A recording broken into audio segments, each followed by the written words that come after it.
و برای چی علما رحمت الله علیهم از فقها و از محدثین کتابهای فقه را و کتابهای حدیثهای احکام را با کتاب طهارت شروع میکنند، برای آن که بزرگترین رکن اسلام این نماز است. نماز رکن و ستون دین مقدس اسلام است و پیغمبر صلی الله علیه و سلم وقتی که حضرت معاذ را به یمن فرستانیدند گفتند که اینک تأتی قوما من اهل الکتاب، چه خیلی که در صحیح بخاری مسلم ثابت است. تو به یک قوم میروی که آنها اهل کتاب هستند، به آنها کتاب نازل شده است. اهل کتاب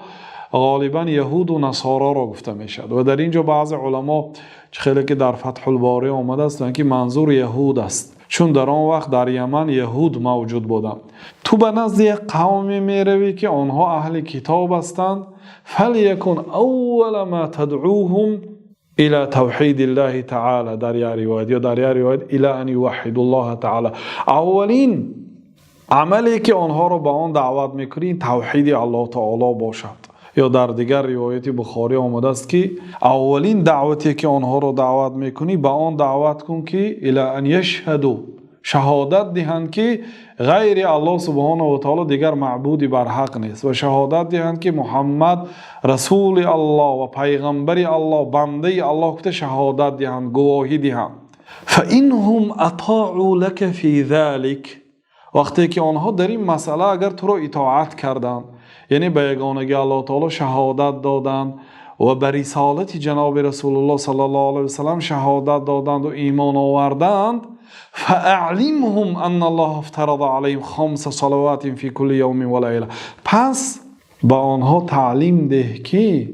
الله تعالی برای آنها 5 وقت نماز را در یک شبانه روز فرض گردانیده است. وقتی که نماز ستون دین است و احکام فقهی عادتا درباره معاملات و عبادات سخن میکنند، بنابراین اولین عملی که اولین کتابی که باید درس گفته شود و درباره آن معلومات داده شود در کتاب‌های فقه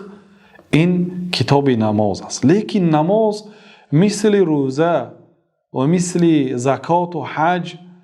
عبادتی نیست که کتاب حج در لغت عرب قصد است و در شریعت قصد کردن به سوی خانه کعبه است، یعنی رفتن و زیارت کردن خانه الله تعالی است. مباشرتا درباره حج صحبت کنیم، نه، کتاب نماز مقدمه دارد، برای آنکه کلید نماز طهارت است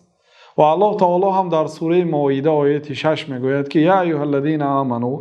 اذا قمتم الى الصلاة فاغسلوا وجوهکم، ای آنهایی که ایمان آوردید،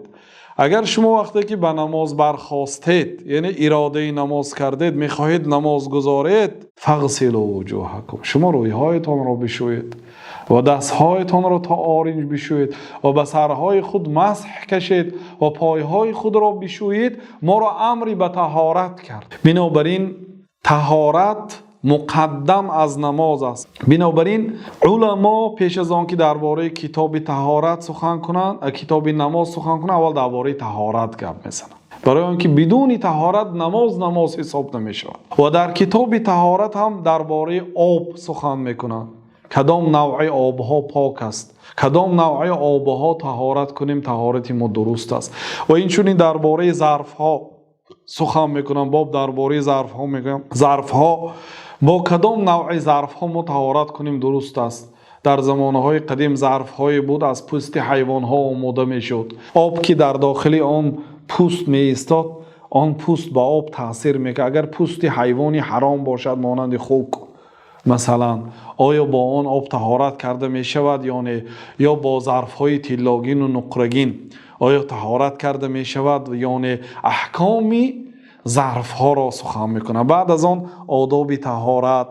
و فرضهای آن، واجبات آن، سنت های آن و عمل هایی که در طهارت حرام است یا مکروه است، و بعد از آن شکننده های طهارت، کدام عمل ها باعث میشد، سبب میشد که طهارتی بنده میشکند، اینها را بیان میکنن. بعد از این جای نشینی طهارت یعنی تیمم را بیان میکنن و احکام تیمم، بکی تیمم اجازت میشود، چند مدت، بعد از آن مسح کشیدن به مسحی که جای نشینی شستن پای هست یا مسح جبیره که در حالت شکستن یکی از اعضاهای انسان که در بدن او دیگر جبیره دارد، مسح آیا بر بالای او کشیدن یا سله مسح کشیدن به سله قیاسا به دیگر مسحی اجازت است یا نه، یا مسح کشیدن به جورب یا به موزه یا به دیگر پای افضال ها اجازت است یا نه. بعد این می آید کتاب غسل، شکننده های غسل که این حیض است و نفاس است، آیید حیض و نفاس و استحاضه سخن میکنن که واقعا کتاب طهارت هم خیلی بحث وسیع را در بر میگیرد تا اینکه انسان به نماز با یک طهارت مکمل وارد شود. بنابراین علما رحمت الله علیه کتاب های خود را با کتاب طهارت شروع میکنند.